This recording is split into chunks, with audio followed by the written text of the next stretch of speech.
Protests in Iran continued to grow today and over the weekend, as has the death toll, with security forces now estimated to have killed at least 500 protesters, perhaps many more. In addition to renewed military threats from President Trump, late today he issued another threat saying any country doing business with Iran will pay a tariff of 25% on any and all business being done with the United States.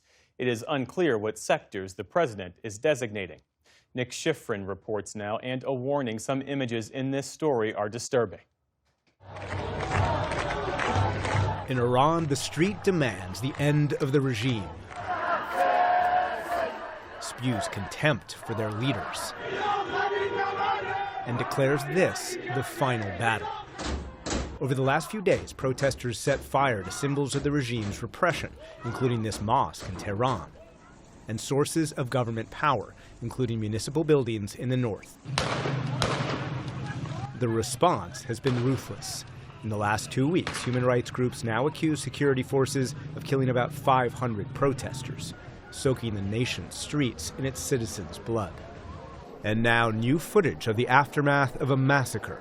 Rows of body bags, all believed to be protesters who fought and died demanding freedom, line the floor of the Kharizik morgue outside of Tehran.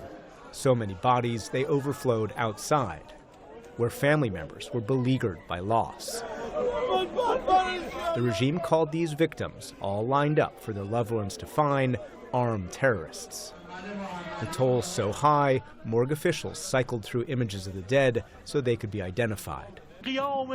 Today, the government gathered its own march, tens of thousands, led by President Masoud Pezeshkian, who this weekend accused Iran's unnamed enemies of bringing, quote, trained terrorists into Iran.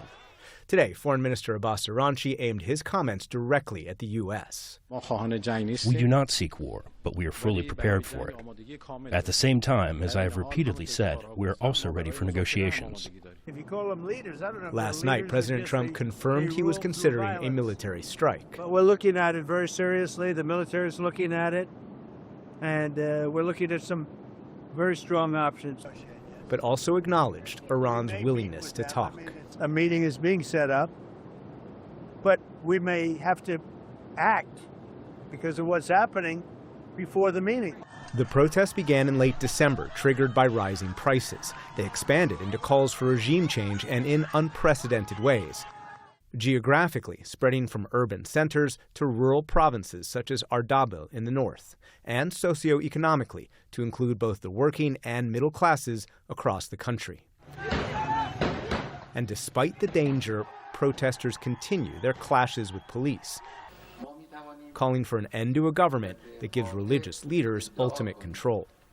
And they're willing to pay the ultimate price. This purported video shows protesters checking their bloodied friends' signs of life. These scenes, exactly what the government hoped to hide through an unprecedented internet shutdown.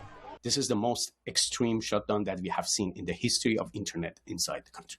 Ali Tehrani is the director of operations of Siphon, which provides protesters around the world virtual private networks to bypass state censorship.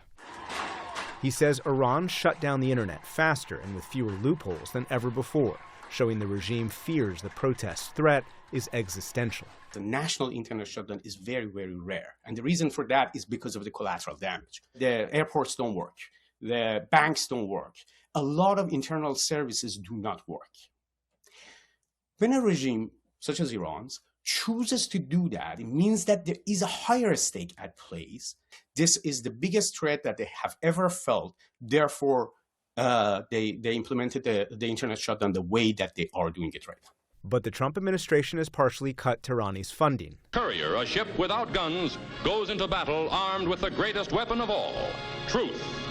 As part of its cuts to the parent organization of Voice of America. Citizens around the world are being tortured, imprisoned, and even killed for their online speech. Those cuts also hit VOA's digital descendant, the Open Technology Fund, which supports Siphon and other software that opens windows for protesters to share videos and communicate, despite government attempts to close them. One of the pillars of U.S. policy in the past 2 decades has been restoring disinformation. And that is paying off. All these people that chanting on the streets like what they are looking for, it's because this window was open to them. I mean, it didn't happen overnight. It didn't happen accidentally. It is because this option, this window of opportunity was open in front of them, and they could see that what they could demand. And so Tehrani and others want the U.S. government to restore funding to help protesters demand change and broadcast it to the world. For the PBS NewsHour, I'm Nick Schifrin.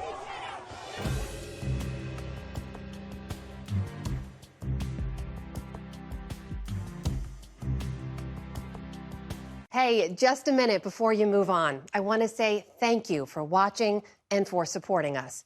It's you, all of our viewers, our readers, and our listeners who make everything that we do possible. So thank you from everyone here at PBS News. Support journalism you trust. Support PBS News. Donate now, or even better, start a monthly contribution today.